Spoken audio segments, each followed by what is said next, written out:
Assunto do Felipe Monteiro, assunto de super ricos. De acordo com o IBGE, 90% das empresas no Brasil têm perfil familiar.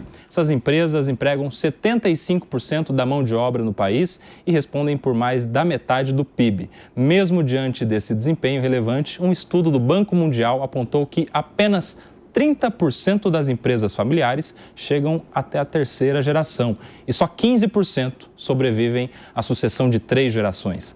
Entre os desafios mais comuns que levam essas empresas à falência é a falta de um planejamento sucessório adequado. De falar aqui com o super rico da roda, Felipe Monteiro, como é que você vê essa procura por um planejamento diante desses números? Por que uma empresa construída a muito suor, com muita dedicação, não consegue se manter ao longo das gerações? Por que não passa de pai para filho o cuidado, o zelo, o empreendedorismo, enfim? Essa é uma questão boa, Koba. Eu acho que tem vários fatores que fazem com que a empresa familiar não chegue até a terceira geração, né?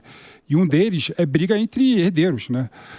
A família, por exemplo, que constitui a empresa e depois muda de geração, né? Há muitos casos de pessoas que brigam, né, entre si, né? Então, às vezes, um planejamento sucessório, né, regras claras de sucessão, pode fazer com que a empresa consiga durar mais tempo, né? E outro problema, no meu modo de ver, tem a ver também com a questão financeira, não é? A questão também de gestão da empresa. Então, às vezes, você colocar a gestão em alguém mais profissional e deixar regras claras, né, de modo a você não perder dinheiro com a sucessão patrimonial, você pode fazer com que essa empresa se mantenha muito mais tempo vivendo, né? E eu acho que é por aí. Ô, mano, você já conheceu alguma família que brigou na hora da herança? E aí? Tem vários relatos. É muito difícil, né? Sempre quando a sucessão é planejada durante a vida do patriarca ou da matriarca, a situação fica muito mais fácil, né? Quando você tem que resolver depois, sem ter uma figura de autoridade ou de referência dentro da família para mediar o conflito, muitas vezes você acaba tendo cada um da nova geração tendo uma visão diferente a respeito de qual deve ser o seu próprio papel. E isso muitas vezes leva a disputas que tem, na minha visão, muito mais a ver com questões familiares profundas e com o papel de cada um e como as pessoas se enxergam do que propriamente uma questão apenas empresarial ou financeira. Eu acho que o financeiro, a briga financeira, acaba sendo sintoma de uma outra questão na dinâmica familiar. Ô Jess, agora explica para mim, o que estaria por trás dessa dificuldade de manter o que já foi conquistado? Você acha que aquele que vê as dificuldades, que sofre, que entende o processo todo para construir um patrimônio, ele cuida com mais zelo daquele que já começa com a conta cheia, já começa com empresa, com funcionários? Você acha que tem essa coisa de dar valor também ou não? Com certeza. Eu convivi com alguns herdeiros na minha vida e eu vejo uma diferença muito grande entre quando o pai ou o avô ou a mãe insere na cadeia de produção desde o começo ou quando eles entram no topo e já tem aquela sensação de estou no auge, estou no sucesso.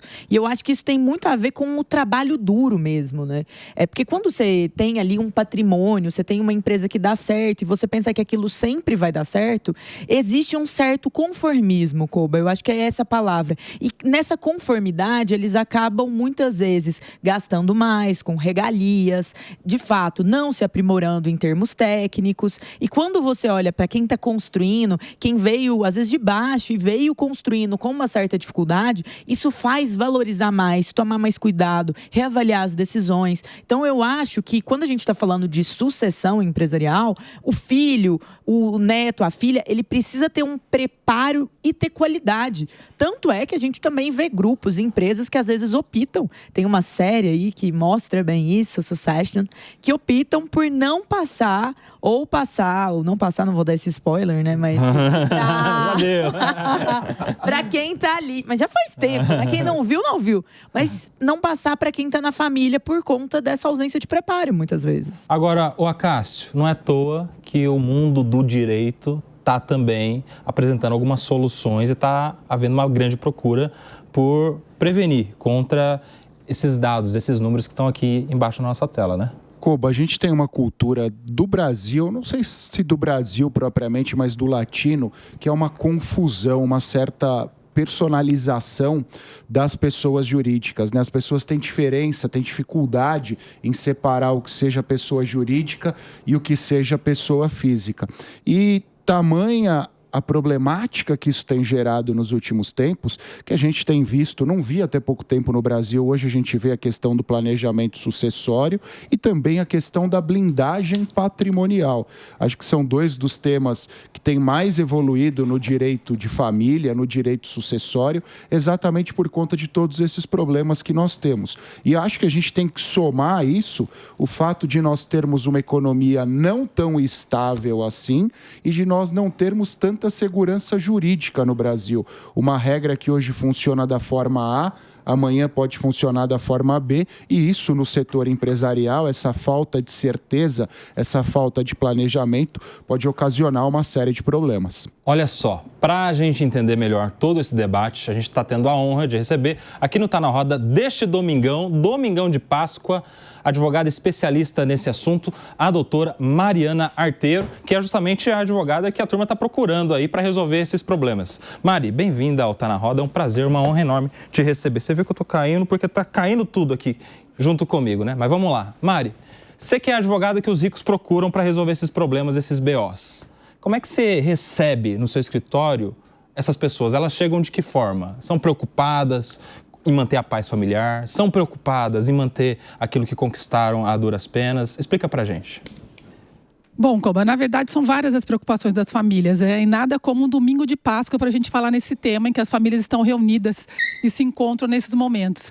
As famílias acabam procurando um planejamento patrimonial sucessório muito em razão dessa insegurança que foi falado, da nossa instabilidade econômica, política do país. E os ultra ricos acabam providenciando aí estruturas até internacionais para fugir um pouco do que a gente tem no Brasil. E junto a isso a gente tem reforma tributária, alta tributação, a gente tem aí uma reforma que foi diretamente nas famílias que buscam planejamentos patrimoniais sucessórios, as holdings foram atingidas e até as estruturas internacionais também.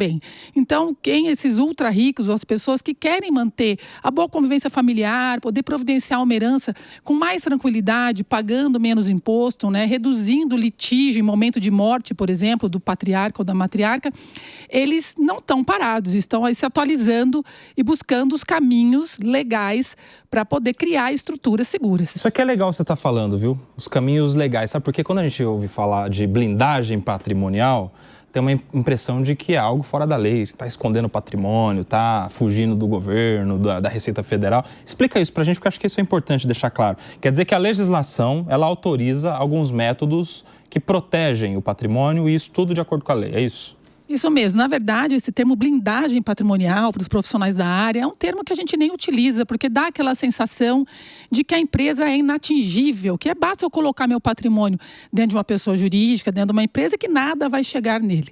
Isso é uma utopia, a gente está no Brasil, a gente sabe que a justiça brasileira, numa canetada, consegue, né, fazer a tal da desconsideração da personalidade jurídica, que nada mais é do que atingir esse patrimônio que está dentro da empresa. Então, a gente mesmo não gosta muito desse termo.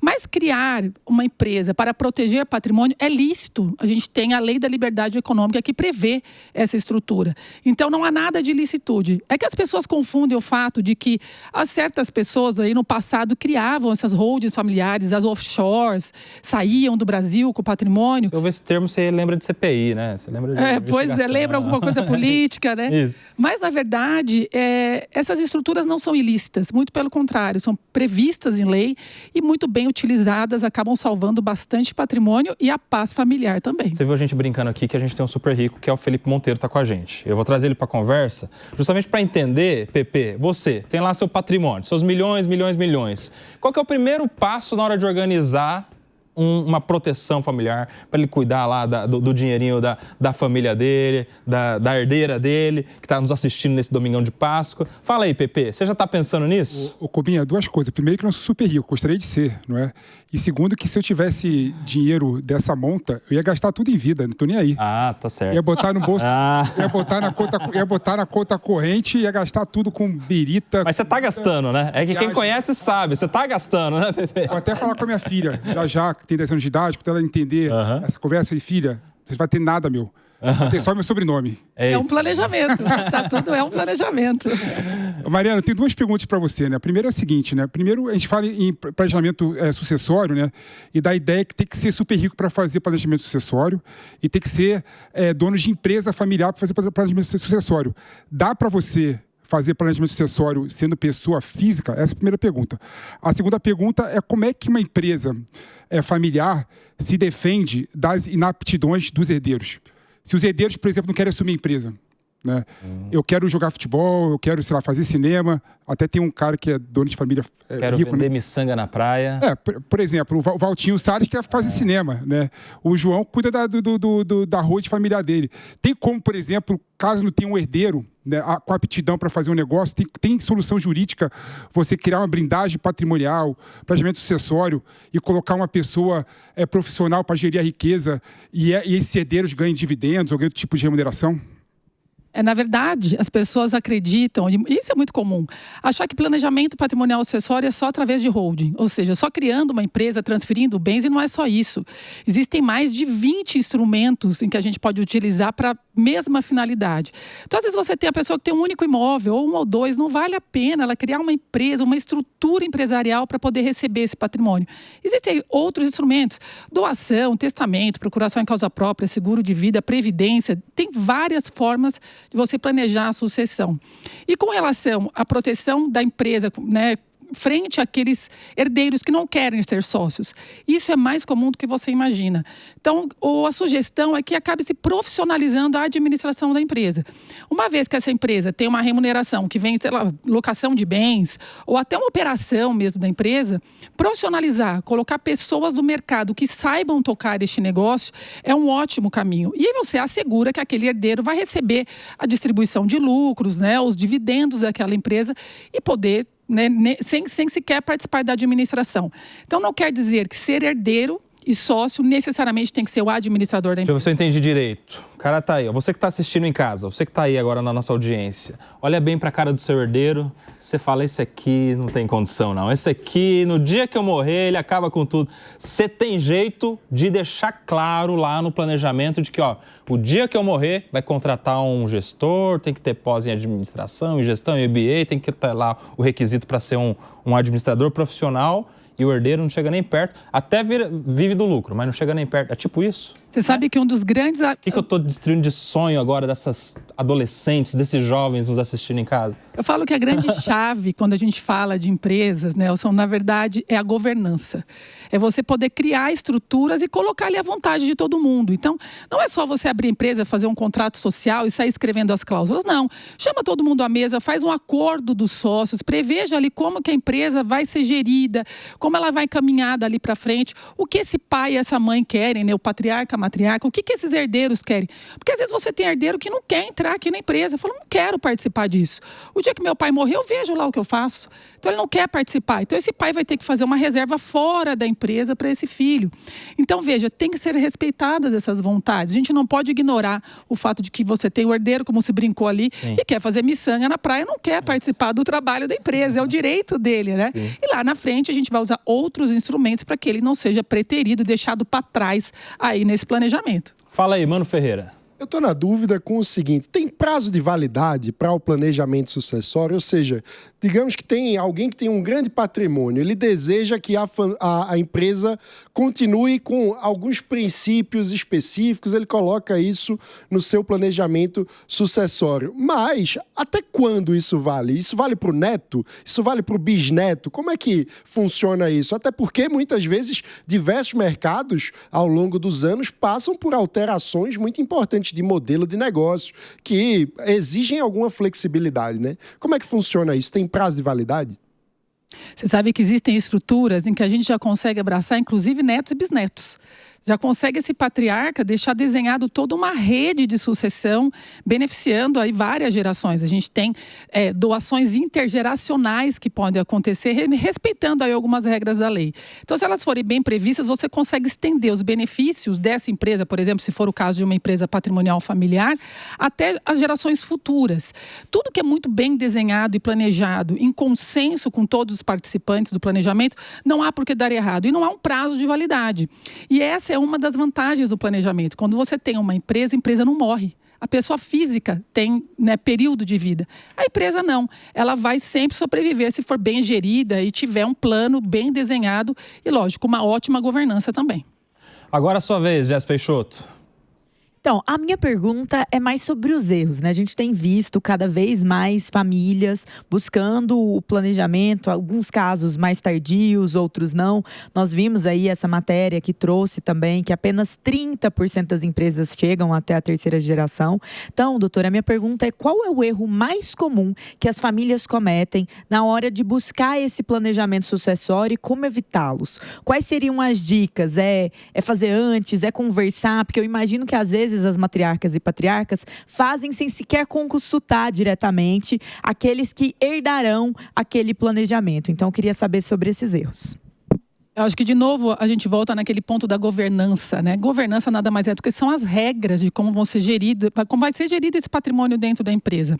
Mas como a gente fala de planejamento sucessório e que também envolvem outros instrumentos, por exemplo, a doação, que é tão falado, o testamento também, é sempre importante deixar todos esses agentes, todas essas pessoas que estão envolvidas no planejamento cientes. Quando alguém é pego de surpresa, que não participou, ou alguém que foi deixado de fora do planejamento, é ali que vai morar o problema. Então, não adianta a gente fazer um planejamento manco, né? Aquele que você arruma um lado, mas o outro você acaba não tomando cuidado de deixar muito bem previsto, ele vai ser anulado. E como que ele vai ser anulado? Basta um herdeiro levar para o judiciário e falar: olha, eu fui deixado para trás, esqueceram de mim aqui. E ali o juiz, numa canetada, numa sentença, derruba todo esse planejamento. Então, hoje, tem muitos profissionais trabalhando nessa área, mas tem que ser buscado um profissional sério, que saiba trabalhar com um planejamento muito bem desenhado. Não é qualquer um, né? Não é qualquer um, né, Mari? E a gente tem que tomar cuidado. E é uma área relativamente nova, não é? Essa de especialistas em planejamento, de especialistas em holding, em todos esses instrumentos que você trouxe para a gente. É uma área relativamente nova, não é? Na verdade, o planejamento existe há muitos anos, o sucessório, mas nos últimos 20 anos para cá, realmente tem sido um crescente. E vou te falar mais. De 2020 para cá, acho que quando a gente...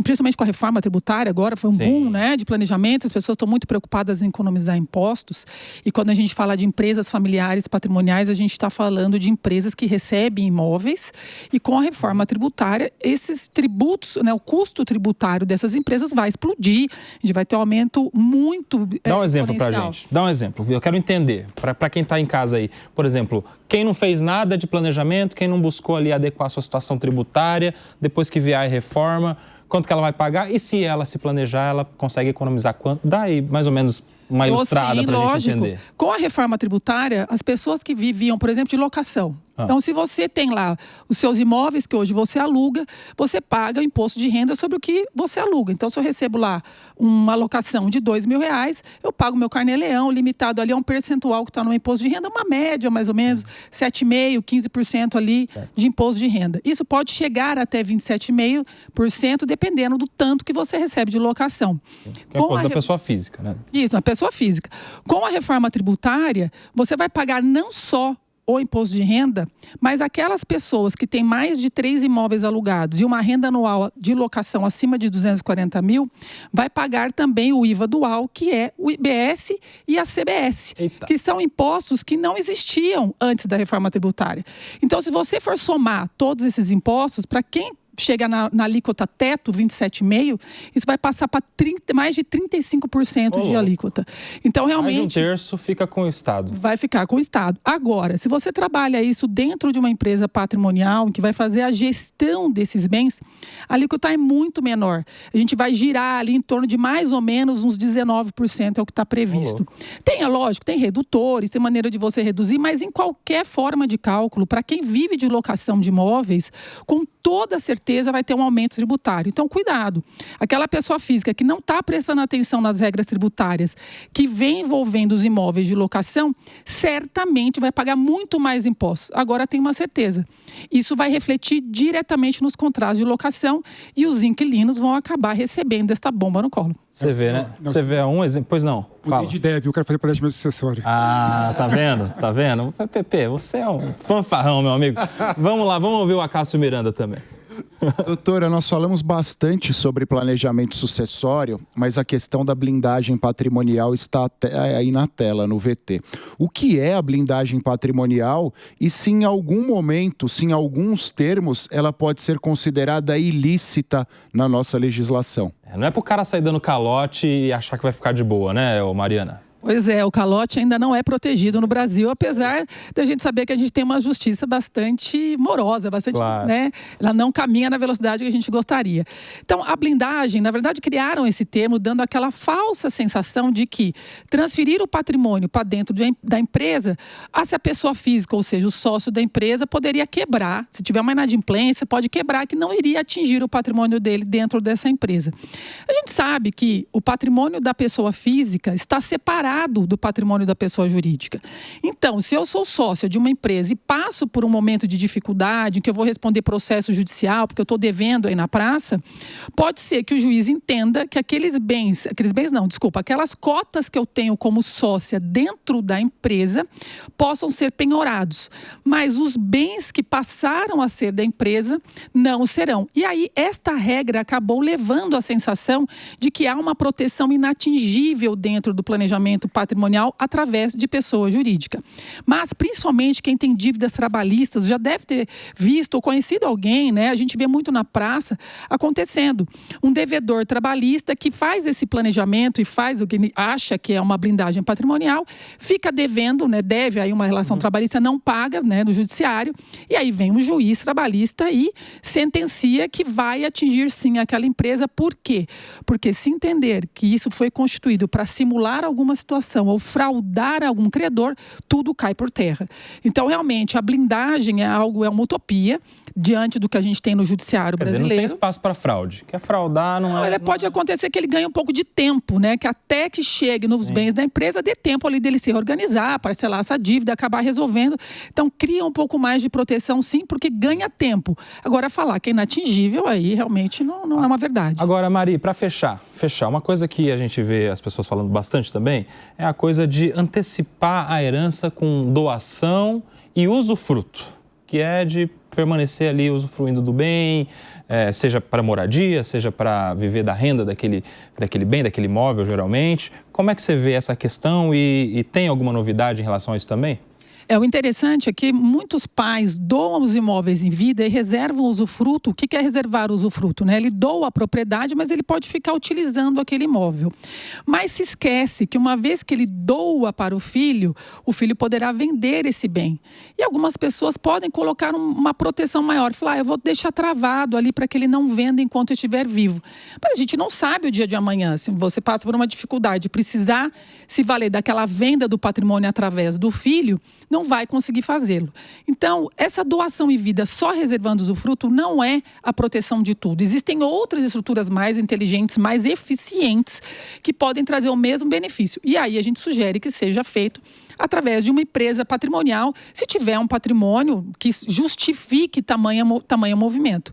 Mas existem outros instrumentos que podem dar essa proteção. O que acontece com relação ao usufruto é que aqui no estado de São Paulo, por exemplo, há uma redução do imposto do ITCMD quando você doa um bem e reserva esse usufruto. Então, você pode reduzir em 1/3 esse imposto e diferir o pagamento ao final. E mais, há decisões do Tribunal de Justiça de São Paulo que afastam, inclusive, este pagamento de 1/3 ao final. Eita. Então, tem aí uma vantagem tributária para quem faz certinho. Quer dizer, dá até para dar mais uma economizada aqui com questões tributárias. Mariana Arteiro, advogada dos ricos que protegem os seus patrimônios. Obrigado, viu, pela sua participação aqui conosco no Tá na Roda, nesse domingão de Páscoa. Prazer te receber, aprender tudo aí sobre proteção patrimonial. Quando eu tiver patrimônio, eu vou te procurar. Muito obrigada. Eu aproveito para desejar uma feliz Páscoa a todos. A todos nós. E aí, Pepe, quero te ouvir, meu amigo. Você mudou de ideia?